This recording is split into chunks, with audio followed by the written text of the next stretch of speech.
கிறிஸ்துவில் பிரியமானவர்களே, தினம் ஒரு தூதன் வழியாக உங்களை சந்திப்பதில் சந்தோஷப்படுகிறேன். இந்த நாளிலே 1 கொரிந்தியர் 8:1 கடைசி வார்த்தை, அறிவு இருமாப்பை உண்டாக்கும், அன்போ பக்தி விருத்தியை உண்டாக்கும். நீதிமொழிகள் 10:12 பகை விரோதங்களை எழுப்பும், அன்போ சகல பாவங்களையும் மூடும் என்று. ஆகவே இந்த 2 வசனங்களின் மூலமாக ஒரு காரியத்தை நாம் பார்க்கிறோம். அன்பு என்ன செய்யுது? பக்தி விருத்தியை உண்டாக்கும். நாம் எல்லாருமே ஆவிக்குரியவர்கள். இந்த வார்த்தை கேட்டுக்கொண்டிருக்கிற ஒவ்வொருவரும் ஆன்மீக வாழ்விலே பலனடைய வேண்டும் என்றதான விருப்பத்தோடு இருக்கக்கூடியவர்கள் தான். நாளுக்கு நாள் நாம் பக்தியில் விருத்தி அடைய வேண்டும்.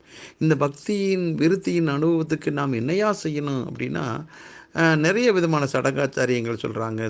எத்தனையோ விதமான காரியங்கள், அதை செய், இதை செய், அதை தொடாது, இதை தொட என்று பல விதமான போதனைகளை நாம் பார்க்கிறோம். அது மனுஷீகமான போதனைகள். ஆனால் வேதம் சொல்லுகிறது, நமக்குள்ள பக்தி விருத்தியை உண்டாக்கக்கூடிய ஒன்று அப்படின்னா அன்பு தான்.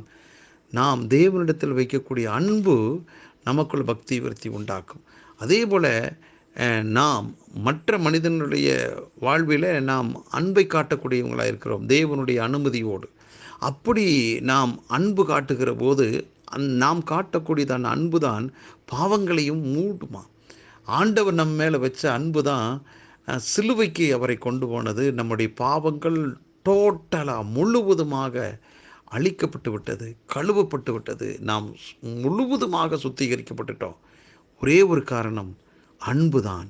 ஆகவே நாம் மற்றவரிடத்தில் அந்த இயேசு கிறிஸ்து நமக்குள் வைத்தாரே அந்த அன்பின் அபிஷேகம் நமக்குள் இருக்குதில்ல, அந்த அன்பின் அபிஷேகத்தை வெளிப்படுத்துவோம்.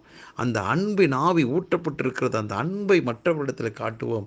அந்த தெய்வீக அன்பை காட்ட காட்ட இன்னொருவனுக்குள்ள பக்தி விருத்தி உண்டாகும். இன்னொருவனுடைய பாவங்கள் மூடப்படும். அவர்களும் ஆண்டவரை ஏற்றுக்கொண்டு அவருடைய பிள்ளையாகி மாறுவார்கள். ஆகவே இந்த வார்த்தை கேட்டுக்கொண்டிருக்கிற ஒவ்வொருவரும் சிந்திக்க வேண்டிய விஷயம், நான் பக்தி விருத்தி அடைய வேண்டும் என்றால் நான் ஆண்டவரே மேலே வைக்கிற அன்பு தான் என்னை பக்தி விருத்திக்குள்ளாகும். கிருபை தான் பக்தி விருத்திக்குள்ளாக்கும். வார்த்தை தான் பக்தி விருத்திக்குள்ளாகும். ஆகவே இந்த காரியத்தில் நாம் இன்னும் அதிகமாக ஊக்கத்தோடு செயல்படுவோம். நம்முடைய வாழ்க்கையில் அனுதினமும் பக்தி விருத்தியின் அனுபவத்தை பெற்றுக்கொள்வோம். இந்த வார்த்தை கேட்டுக்கொண்டிருக்கிற ஒவ்வொருவரையும் ஆண்டவரே உம்முடைய நாமத்தினால் வாழ்த்துகிறேன், ஆசீர்வதிக்கிறேன். அப்பா, ஆண்டவர் எங்களுடைய வேண்டுதலை கேட்டு அப்படியே செய்கிறீர். நன்றி அப்பா, நன்றி ஆண்டவரே.